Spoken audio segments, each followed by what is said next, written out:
লাচ্ছা সেমাইয়ের ভিতর ডিম দিয়ে ভীষণ মজার একটা ডেজার্ট আইটেম তৈরি করে দেখাবো। আর এই ডেজার্টটা ছোট বড় সবাই খেতে খুবই পছন্দ করবে। তো আশা করি রেসিপিটা ভালো লাগবে। ভালো লাগলে প্লিজ একটি লাইক দিয়ে শেয়ার করে দিবেন। আর খুব বেশি ভালো লাগলে আমার চ্যানেলটা সাবস্ক্রাইব করে আমার পাশে থেকে যাবে। এখানে আমি লাচ্ছা সেমাই নিয়েছি এক প্যাকেটে 3 ভাগের 2 ভাগ। এখানে আমি লাচ্ছা সেমাই নিয়েছি। 1/4 কাপ দিয়ে দিচ্ছি এখানে চিনি, 1 চামচ হচ্ছে মিল্ক পাউডার আর একটা ডিম। এখন এই সব কিছু খুব ভালোভাবে একসাথে মেখে নিতে হবে।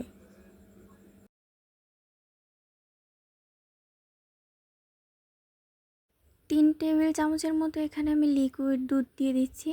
আবারও সব কিছু খুব ভালোভাবে আমি মেখে নিচ্ছি। সবশেষে আমি 1 চা চামচ ঘি দিয়ে দিচ্ছি।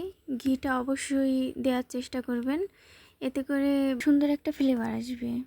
সব কিছু আবারও খুব ভালোভাবে মেখে নিয়ে এখন এখান থেকে ছোট ছোট ডো নিয়ে বিস্কিটের শেপের মতো বানিয়ে নিব। প্রথমে 2 হাতের তালুতে ঘুরিয়ে একটু চাপ দিয়ে শেপগুলো ঠিক করে নিলেই হয়ে যাবে। সবগুলো লাচ্ছা সেমাইয়ের মিষ্টি আমি একইভাবে বানিয়ে নিচ্ছি। এখন মিষ্টিগুলো আমি ভেজে নিব।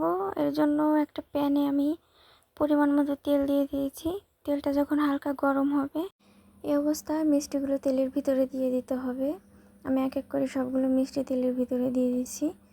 যখন সবগুলো মিষ্টি দেওয়া হয়ে যাবে তখন প্যানটা ধরে একটু ঝাঁকিয়ে নিতে পারেন। মিষ্টিগুলো যখন একটু শক্ত হবে তখন একটা চামচের সাহায্যে এভাবে উল্টিয়ে পাল্টিয়ে মিষ্টিগুলো ভেজে নিতে হবে। তবে হাই ফ্লেমে মিষ্টিগুলো ভাজা যাবে না, একটু লো মিডিয়াম হিটে মিষ্টিগুলো খুব ভালোভাবে ভেজে নিতে হবে। মিষ্টিগুলোর কালার যখন এরকম গোল্ডেন কালারের আসবে এই পর্যায়ে মিষ্টিগুলো তেল থেকে তুলে নিতে হবে। আমি একটা ছাঁকনার সাহায্যে মিষ্টিগুলো এখন উঠিয়ে নেব। দেখুন মিষ্টিগুলোর কালারটা কি সুন্দর এসেছে।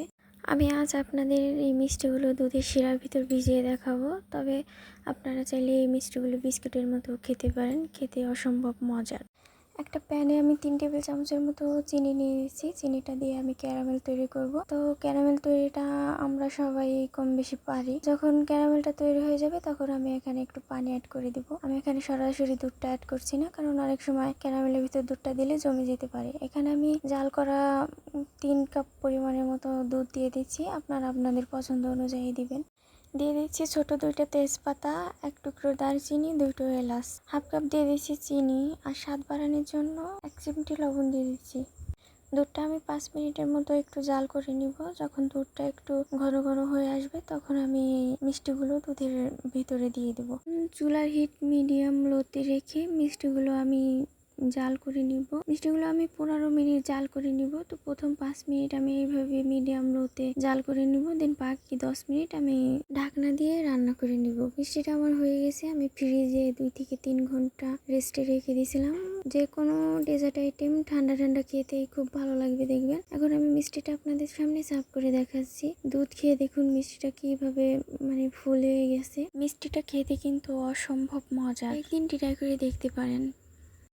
কেমন হয়েছে কমেন্ট করে আমাকে জানাবেন। তো আজকের মতো এই পর্যন্তই। ভিডিওটি কেমন লাগলো কমেন্ট করে জানাবেন। তো বরাবর মতো একটাই রিকোয়েস্ট, যারা এখন আমার চ্যানেলটা সাবস্ক্রাইব করেনি খুব দ্রুত সাবস্ক্রাইব করবেন। সবাই ভালো থাকবেন, সুস্থ থাকবেন। আল্লাহ হাফেজ।